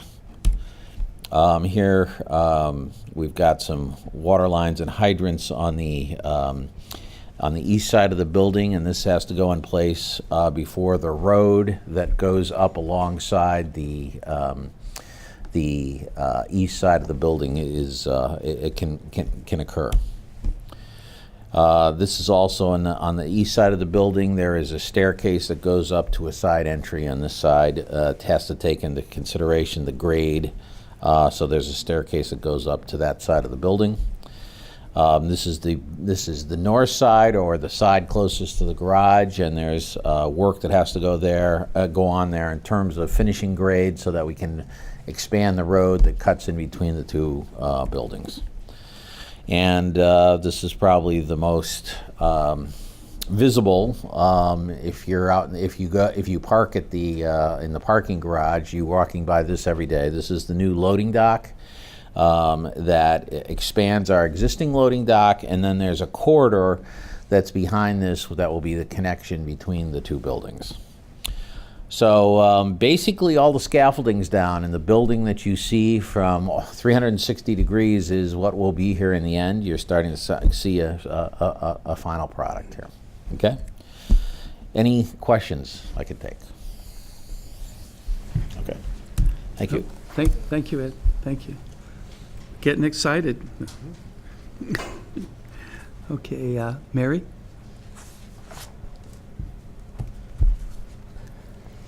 Good evening. Good evening. Tonight I'll be presenting our quality dashboard for quarter ending 12/17. So that'll be October, November, and December data in quality. I'm starting off with looking at our core measure compliance.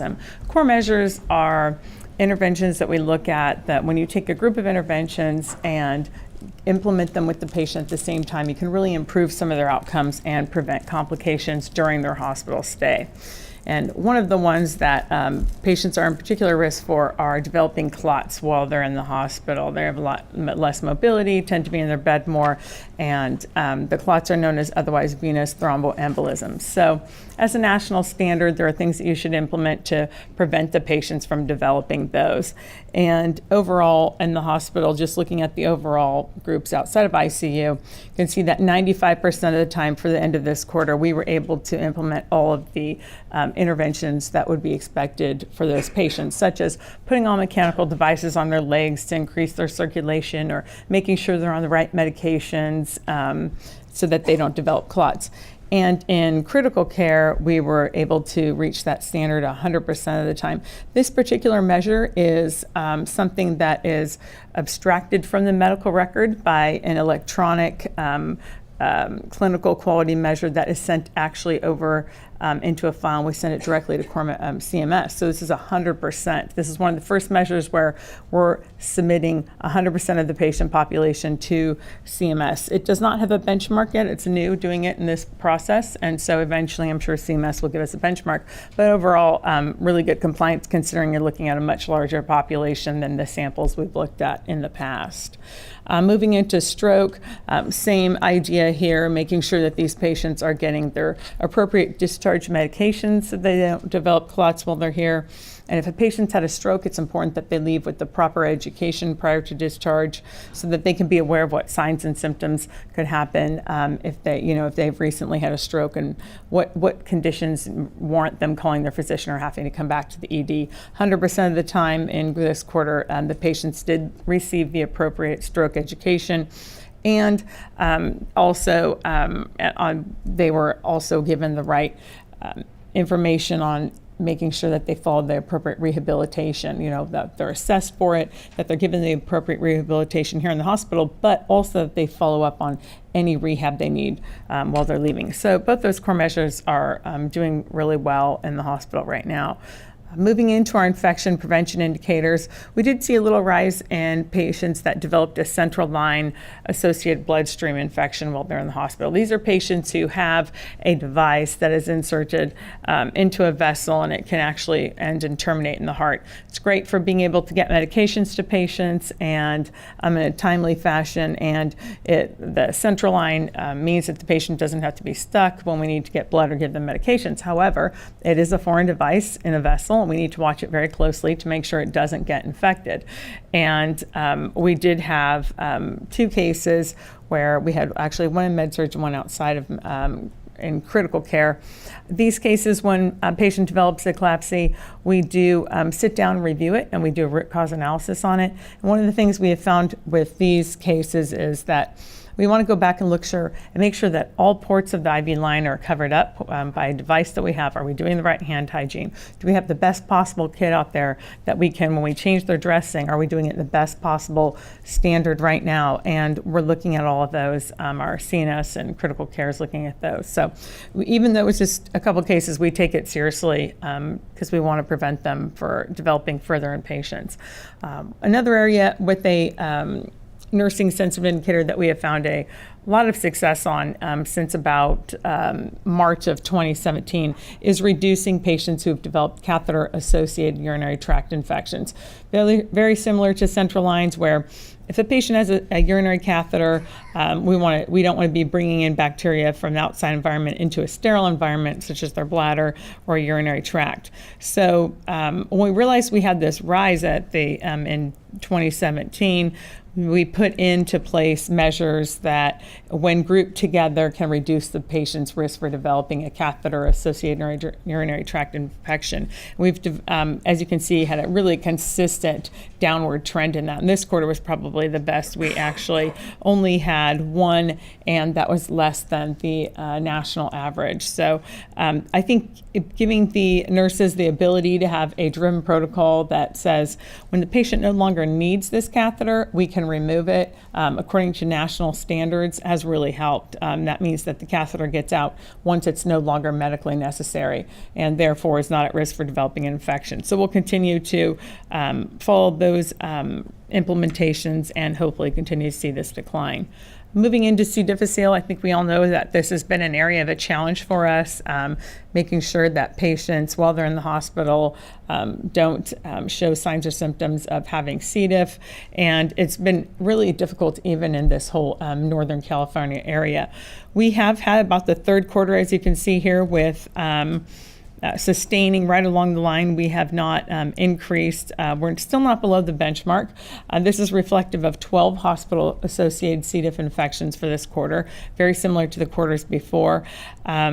And the good part about this is that, we're not in the 1.9 areas, and even at some points we've struggled to be even over 2.0. In looking at what we've done, I think there's probably about 2 things that have really helped us sustain this over the last 3 quarters. One of which is we're very careful about what stool we test. We don't want to be over-testing. We don't want to be over-giving these patients antibiotics when they don't need to have them. And so we're really looking at that stool sample, working very closely with the lab, and they've done really well to make sure that we're testing stools appropriately.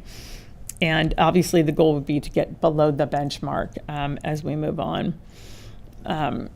Methicillin-resistant Staphylococcus aureus bloodstream infections are, again, a bacteria that can get into the blood of a patient and be very difficult to treat and lead to further problems with having a really just basically a difficult infection to treat.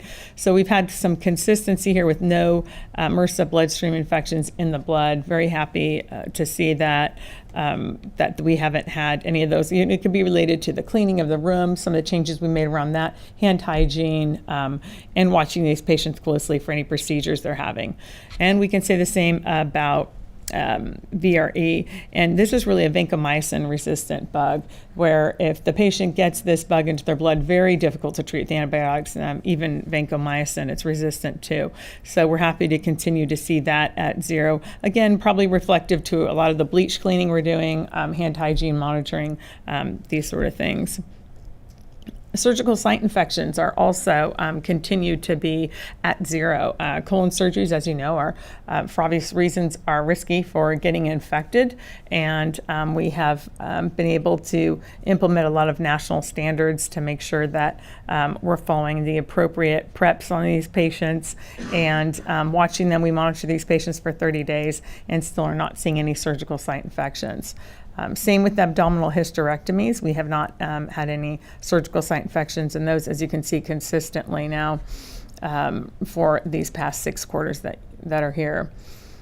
Nursing sensitive indicators, one of the things we look at are patients that fall and or have an injury when they fall. Again, any fall in the hospital is an unplanned descent to the floor. So even if you're on a bed that is very low to the ground and you roll out, we're going to call that a fall because that was unanticipated. Even walking a patient, anything.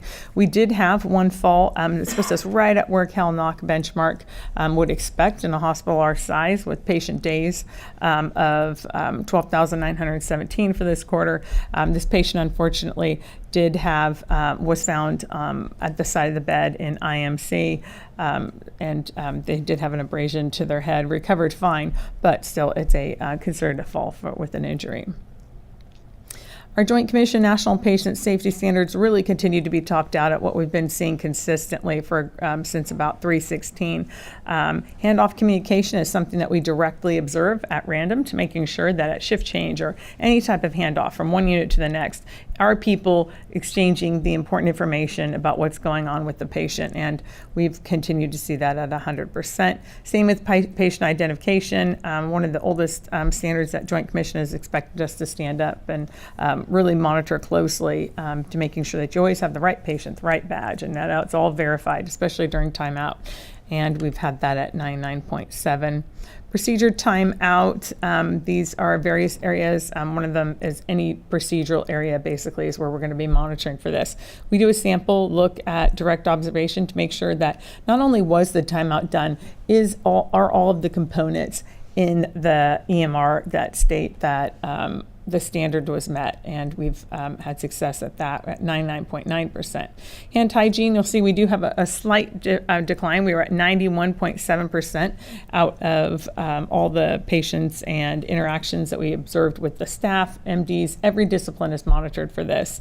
And we have actually trained quite a bit of new observers, and we're changing the shifts and the times that we look at them. We've even been able to start monitoring this on weekends. We like to be able to offer the same standards on the weekend and infection control as during the week, because the patient should be offered the same type of quality observations when they're here on a weekend, regardless of whether or not they're here during the week.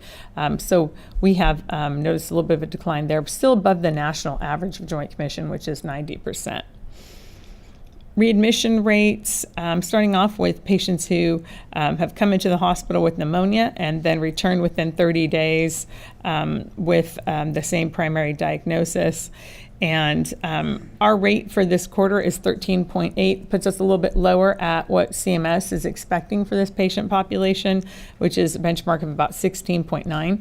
We had 9 patients came back, and actually I should say there were 9 encounters back.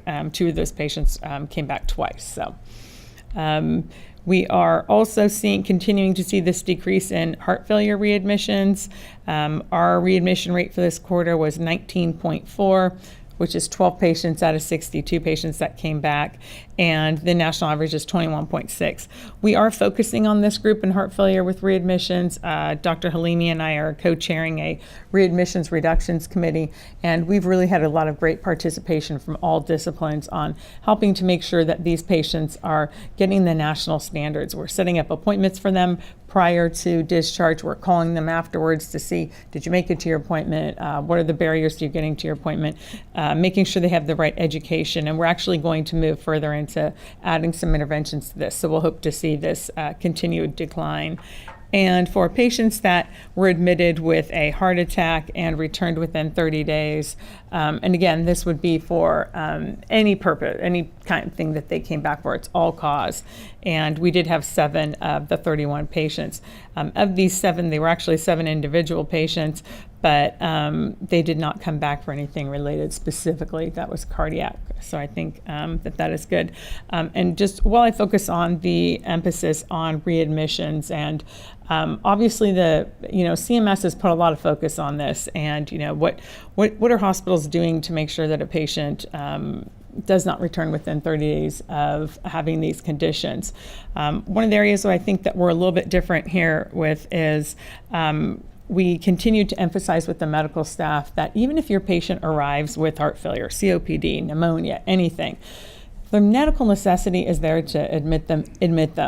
We, in case management, we do not review these patients upon admission. We leave that entirely to the medical staff, so that, and we're there to support them and guide them about what would be medically necessary to bring them in the hospital. But these prior diagnoses are not a reason that we do not admit. If they need to be in acute care, they need to be in acute care, and we give that and continue to support the medical staff in that. And that's it. Thank you. Thank you. Any questions? Thank you, Thank Mary. you. Thank you very much. Okay, we're going to move on to the finance report. Chris, where are you? Oh, there you are.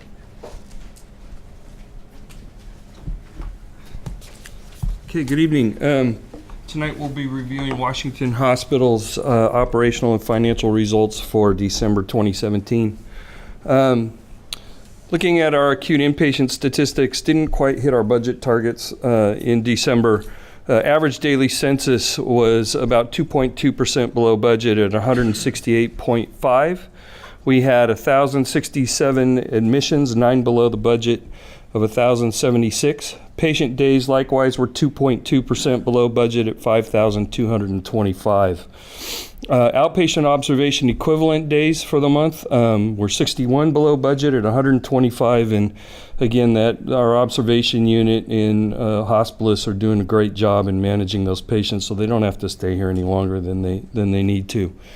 Average length of stay for the month came in about 0.28 below budget at 4.68 days. Looking at utilization case mix index for the month, this is the measure of the severity of the cases that we saw. A little bit below budget at 1.513. We had 155 deliveries in December, 8 above the budget. Surgical cases for the month came in 21 below budget at 353. That includes our joint replacement cases that were 22 below budget at 117. We had a couple of physicians take some well-deserved time off over the holidays. Cardiac cases for the month were 1 above budget at 7. Cath lab procedures pretty close to budget at 336. We expected 333. Outpatient visits for the month continued to trend higher than we expected at 6,877. And our emergency room visits were pretty close to budget also, just 6 below budget at 4,568. Quick look at the cath lab activity. This month, cardiac and peripheral vascular activity were in a dead tie at 39% of the volume, followed by non-vascular interventional radiology and neuro-interventional radiology procedures. Looking at productivity, staff did a pretty good job managing the FTEs this month. We had 1,196.3 productive FTEs. That was 94 below budget.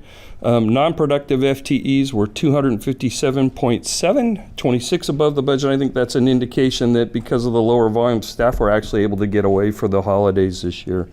So we end up with total FTEs that were 68 below budget at 1,454. Our FTEs per adjusted occupied bed, that's our productivity measure, pretty much as close to budget as we could get at 6.59. Moving into the financials, and as always, we'll look at our Governmental Accounting Standards Board presentation first. This is the presentation that we use for our audited financials. Total patient revenue for the month came in almost $1.6 million below budget at $174,741,000. Our contractuals for the month, however, were very favorable at 74.07% of revenue. This was really payer mix. For December, our Medicare and Medi-Cal sponsored patients were 69.8% of total revenue. That's the first time we've seen it below 70% in a long, long time. Likewise, our PPO revenue came in at 23.9%. We'd expected 23.2%. That's positive. Likewise, HMO was 4% of gross revenue.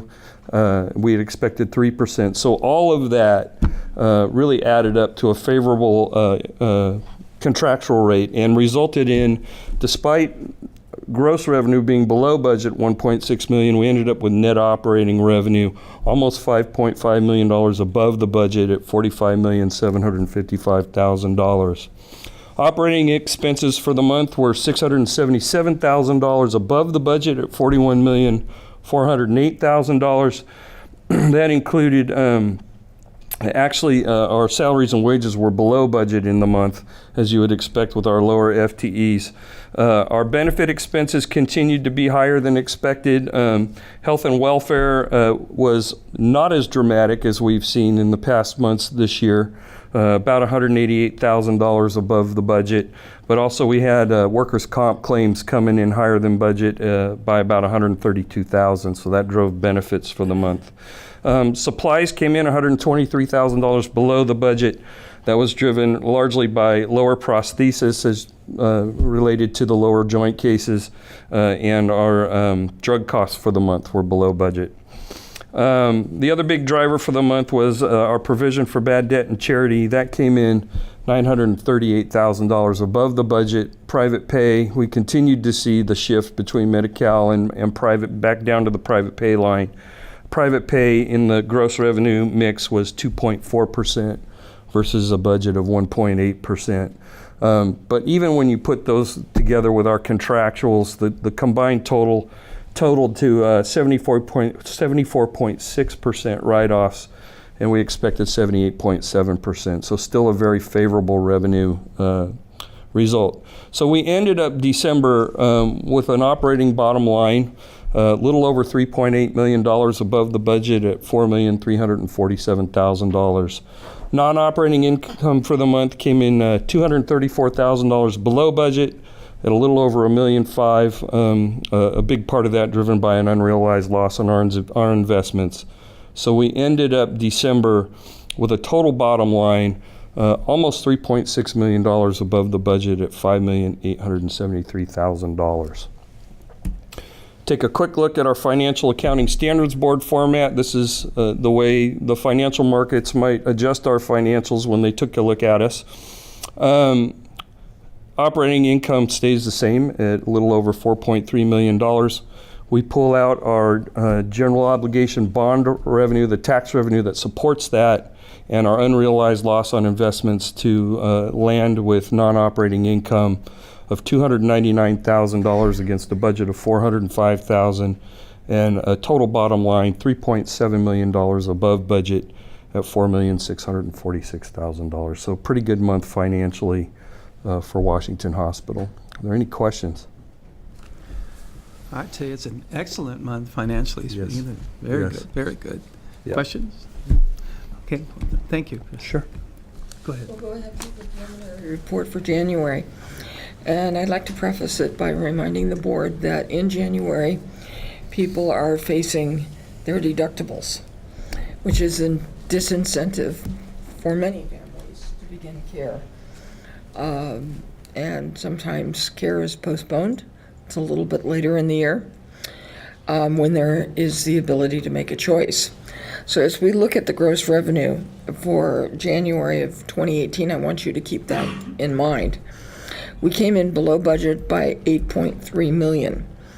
That's a variance of 4.4%. And although gross revenue was down by 12.5%, preliminary estimated net revenue is only going to be down by 4.9 or 2.2 million compared to January a year ago, and this was due to better collections in the current year. Inpatient gross revenue was $6 million below budget at $138.5 million, and our outpatient gross revenue was $2.3 million below budget at $43.5 million. In terms of the major drivers of our revenue variance, we're looking at surgical volume that came in below budget by 5.2%, driving surgical services revenue $2.5 million below budget. Our inpatient days are also below budget by 107 days, or a 1.8% negative variance. Our observation days were below budget by 35%. And again, this is a good performance on the part of our hospitalists. That drove our ancillary services revenue below budget by $2.9 million, and room and board revenue below budget by $1.4 million. Our cath lab procedures were also below budget by 32 cases, or a 9.4% negative variance. And that drove our cath lab revenue below budget by $1.7 million. In terms of our key census statistics, our average length of stay was 4.9, and that was slightly below the budget of 4.95. The outpatient observation days were 69 below budget at 128 days. Average daily census of 185.6 was below the budget of 189. Let's see, we'll go to the admissions trend. We came in above budget by 1.8% at 1,204. Patient days of 5,753 came in below budget by 107. Our surgical trends, as we mentioned earlier, came in below budget. We had 381 cases, and they were 21 cases below the budget. The inpatient surgeries came in 27 cases below budget at 282.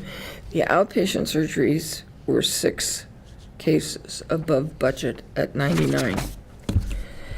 In terms of our surgical activity, our general surgical cases were below budget by 25. Neurosurgical cases were below budget by 5. Cardiac surgical cases were below budget by 1. Joint replacement surgeries were above budget by 10. So our doctors were back in town and hard at work. Our cath lab trend is a negative trend. We had 32 cases below budget. Inpatient cath lab procedures of 148 were below budget by 5. Outpatient cath lab procedures were below budget by 27. And we had 94 fewer cases than a year ago at this time. Non-vascular interventional radiology procedures were above budget by 16. Peripheral vascular procedures were below budget by 8. Neurointerventional radiology procedures were below budget by 12. Cardiac procedures were below budget by 28 and below last year's volume by 38.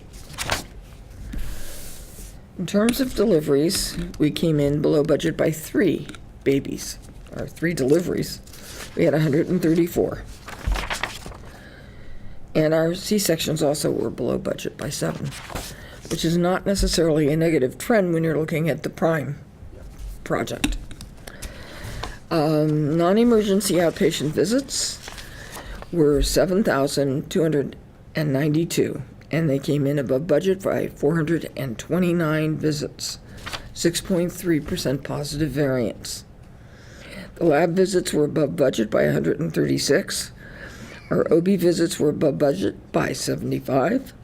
Our cardiac rehab visits were also above budget. They were above budget by 136. And the x-ray visits were also above budget by 112. The emergency room visits of 4,954 were 289 visits above budget for a positive variance of 6.2%. And they were also above the same period last year by 38 visits. The emergency room was indeed very busy, and again, the flu being a persistent theme.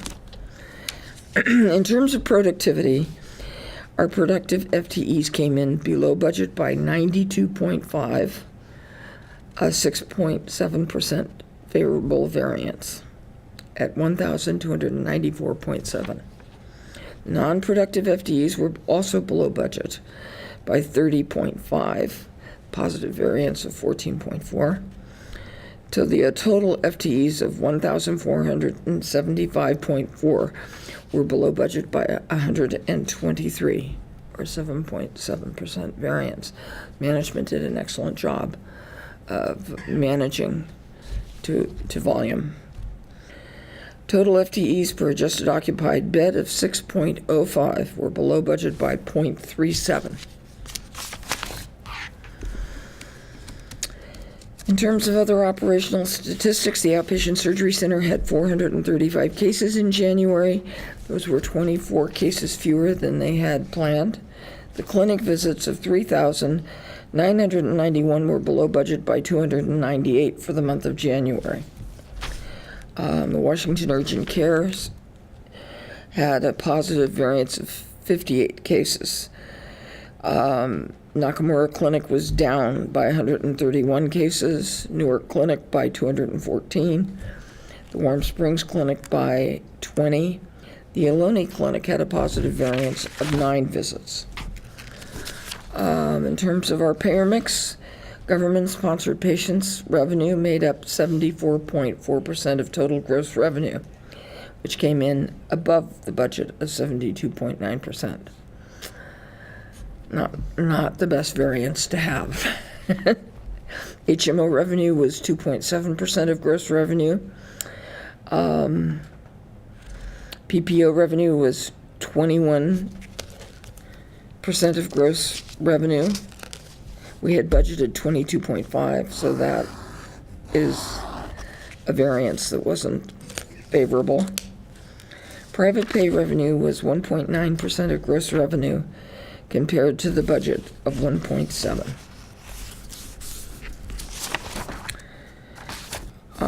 Days cash on hand for January ended up at 173 days, up a full day from last month.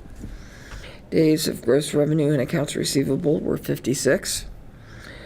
There were $1,290,000 in charity care applications pending or approved in January. And you note the rise as we're going through the months of this year, as more and more are uninsured and have no source of funding. Any questions? Okay, let's move on to our action items this evening. Dr. Nicholson? Mr. President, action item A, I move for official board approval of the commendation for Deborah Jackson that we've already given her. Yeah. Okay. Well, would you like to second that? I'll second that. Sorry. All right. Dee? Director Wallace? Aye. Director Stewart? Aye. Director Eapen? Aye. Director Nicholson? Aye. Director Danielson? Okay, thank you. Motion passes. Item B? Mr. President, in accordance with district law policies and procedures, I move that the board authorize the chief executive officer to proceed with the purchase of the microscan for an amount not to exceed $195,645.51. Thank you. Have a second. Okay, Nancy? This is used in our clinical laboratory for bacterial identification and susceptibility testing for antibiotics. This is a fourth-generation rapid test system that further simplifies workflow and lessens the technologist's manual intervention in the identification and susceptibility testing of microorganisms responsible for an infection.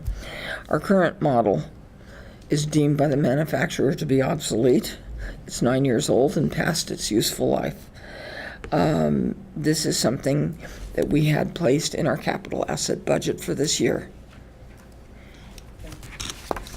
Dee, please. Director Wallace? Aye. Director Stewart? Aye. Director Epen? Aye. Director Nicholson? Aye. Director Danielson? Okay, motion passes. Item C. Item C, Mr. President, in accordance with district law, policies, and procedures, I move that the board authorize the chief executive officer to enter into the necessary contracts and to proceed with the purchase of the Triton mobile platform in an amount not to exceed $32,000. Thank you. We have a second. Dee? We're going to vote. Oh, I'm sorry. I would like to explain. Please, I'm sorry. This is technology that will allow the OB department to complete one of the last measures for the OB bundle metric for the PRIME program for OB hemorrhage safety. And it is technology that provides accurate real-time monitoring of surgical blood loss. Okay. And was budgeted. Yep. Budget. No? No, it was not. Was not budgeted. I'm sorry, I apologize. Okay. Okay. Dee? Director Wallace? Aye. Director Stewart? Aye. Director Epen? Aye. Director Nicholson? Aye. Director Danielson? Okay. We're going to move to item D, the series. Item D, Mr. President, in accordance with district law, policies, and procedures, I move that the board authorize the chief executive officer to enter into the necessary contracts to proceed with the implementation services for the Sirius group billing software for a total amount not to exceed $50,820. Thank you. This is billing software But for the we need a second. hospital Yeah. and professional claims. Did we get a second? Second? Oh, I'm I sorry. didn't hear you. I'm sorry. I Go thought, ahead. I heard you say second. I didn't. This is my bad ear over here. Okay. This is billing software for the hospital and professional claims. It gets information from the Epic system and then it electronically edits and transmits the claims to all payers. The funds for this upgrade are in the fiscal year capital budget.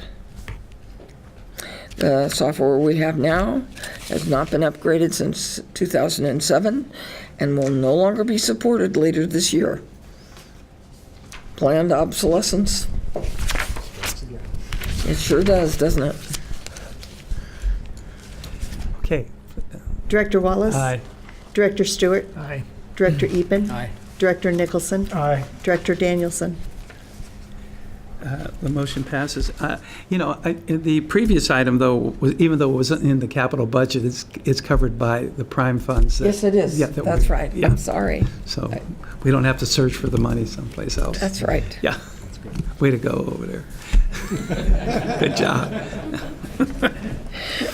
Okay, item E. Item E, Mr. President, in accordance with district law, policies, and procedures, I move that the board authorize the chief executive officer to enter into the necessary contracts to proceed with the purchase of the hardware, software, and implementation services of the Epic Bed Planning, Transport, and EVS module for a total amount not to exceed $308,169. Second. Okay. We have a second. This is in the capital budget, and it is the Epic Bed Planning and Transport System.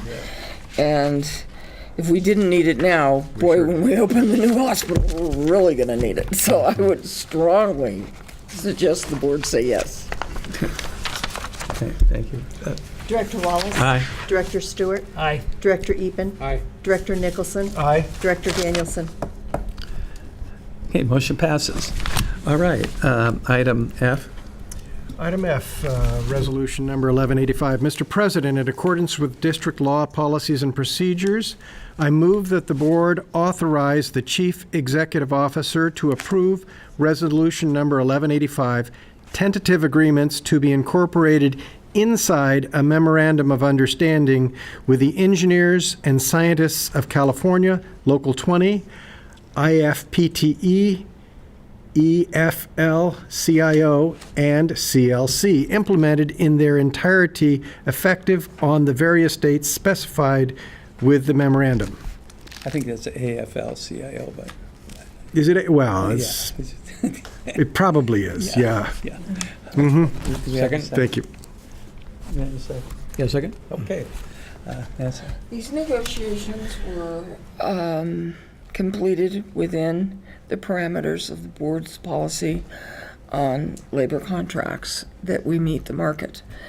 And we had some catching up to do in a couple of areas. One of them was with our therapists and another with clinical lab scientists. And it's important that we do observe the board policy and meet the market, because without doing that, we have trouble with recruitment. And so this memorandum of understanding was ratified by the Local 20 membership on February 7th. The terms of the memorandum are February 1st, 2018 through January 31st, 2021. There are no reopeners. The agreement covers 142 employees as of February 8th of this year. Key highlights include, for all positions, 1.5% across the board increases on February 1st, 2018, August 1st, 2018, February 1st, 2019, August 1st, 2019, February 1st, 2020, and August 1st, 2020. For all therapist positions, physical therapy, occupational therapy, PT assistants, and speech therapists, on February 1st, there'll be an additional 2% across the board increase. That's February 1st of this year. February 1st of next year, 2019, an additional 2% across the board. And on February 1st, 2020, an additional 2% across the board. For the clinical lab scientist positions and lead CLS positions, on February 1st, there's an additional 2% across the board increase to steps 6, 7, 8, and 9. Other key provisions in the contract was clarification of language around vacation scheduling, clarification of language around holiday scheduling, increasing steps for the senior clinical lab scientist position by 11 cents per step, and to maintain the health insurance benefits and pension benefits as they exist today. Director Wallace. Aye. Director Stewart. Aye. Director Epen. Aye. Director Nicholson. Aye. Director Danielson. Okay, any other items before the board? We are going to now adjourn to a closed session. We're going to reconvene the open meeting and announce that there were no reportable actions taken during the closed session. Is there any other items for tonight? Okay, well, this meeting is adjourned. Thank you.